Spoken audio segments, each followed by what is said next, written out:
pa lang ako, nasundan na ni Toto.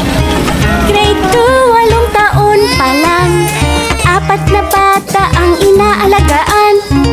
Grade 6, 12 na ako, kasing dami na ng pamilya ko. Sabi mo, pasensya na, walang pera kaya mag-drop out ka.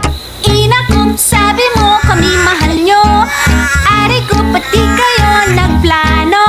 Sana hindi gutom at nag-aaral pa, alaga't malusog ang buong pamilya. Ang planadong buhay ay maayos na buhay.